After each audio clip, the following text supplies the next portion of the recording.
Untung Surapati 1660 sampai 1706, pahlawan penjuang kemerdekaan. Tidak diketahui dengan pasti bagaimana asal-usul Untung Surapati. Menurut cerita, ia adalah keturunan bangsawan Bali yang diculik dan dijadikan budak belian.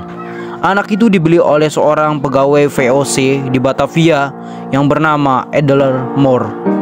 Selama memelihara budak itu, ia bertambah kekayaan dan naik pangkatnya. Dengan kata lain, anak itu mendatangkan banyak keuntungan sehingga orang Belanda memberi nama Untung.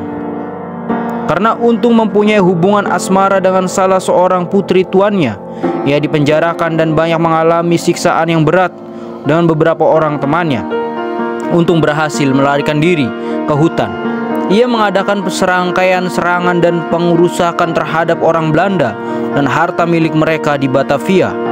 Bagi Untung, orang Belanda lah yang menyebabkan hidupnya susah, maka ia bertekad membalas perbuatan Belanda yang menyesarakan hidupnya. Begitulah Untung kemudian berpura-pura menyerah dan akhirnya bergabung dalam tentara VOC dengan pangkat letnan. Pengangkatan ini tidak menjadikan Untung Surapati memihak kepada Belanda.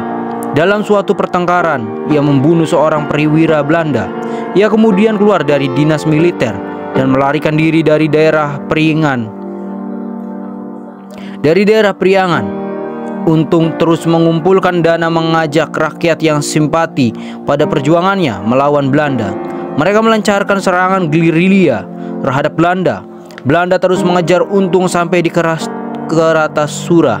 Pada masa itu, hubungan antara Susuhunan Mangkurat II dengan VOC dalam situasi permusuhan semenjak tewasnya Turnojoyo pada tanggal 2 Januari 1690.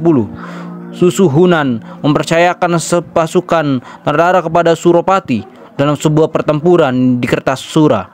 Pasukan Belanda berhasil dihancurkan. Pemimpin pasukan itu, Kapten Tak, tewas di tengah Surapati. Di Pasuruan, dengan seizin Mangkurat II, ia mendirikan sebuah kerajaan dengan gelar Adipati Wiranegoro.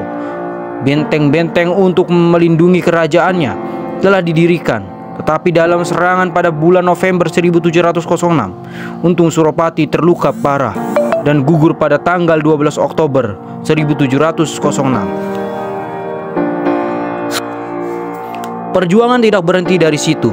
Dilanjut Nyai Ageng Serang. Walau dia seorang wanita tetapi juga panglima perang dan ahli strategi yang handal.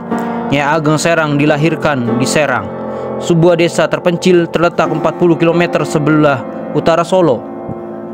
Pada tahun 1752, tokoh wanita ini bernama asli Raden Ajeng Kustia Retno Edi.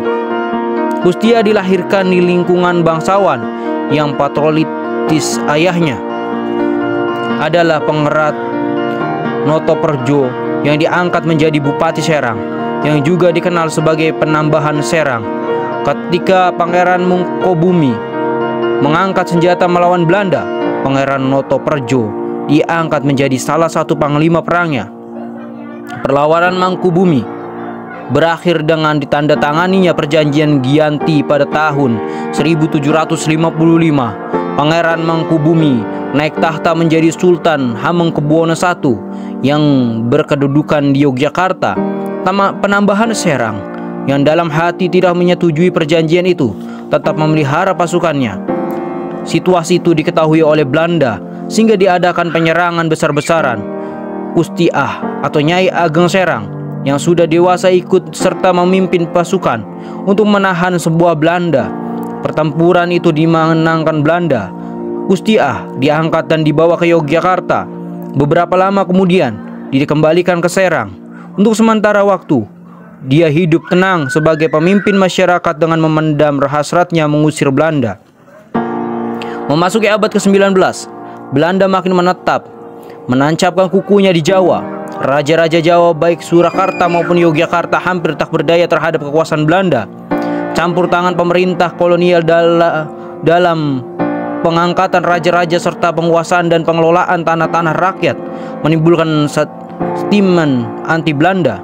Kedudukan Belanda seperti itu ditambah dengan masalah intern Keraton menyebabkan pecahnya perang di Ponorogo 1825 sampai 1830. Nyai Ageng Serang dari awal tidak menyukai kehadiran pemerintahan Belanda, ikut menggabungkan diri.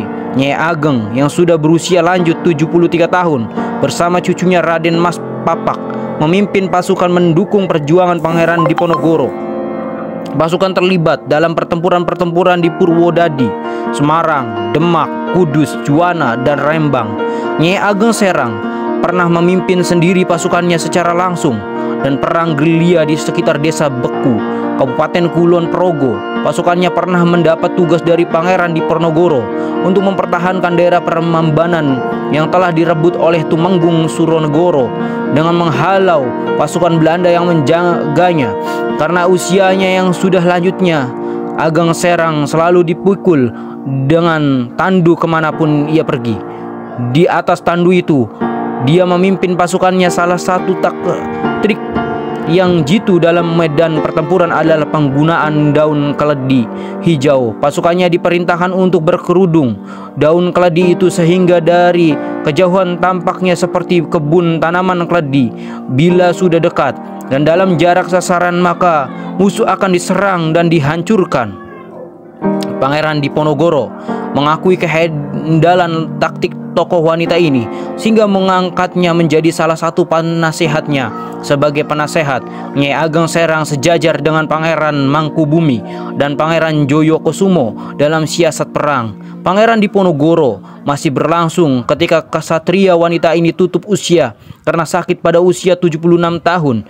Ia tetap ingin menyentuh dengan perjuangan bangsanya dengan meminta para laskarnya untuk menguburkan jasadnya di Beku yang bersama pasukannya telah direbut dari Belanda lewat perang gerilya. Untung Suropati, pejuang Indonesia dari tanah Nusantara.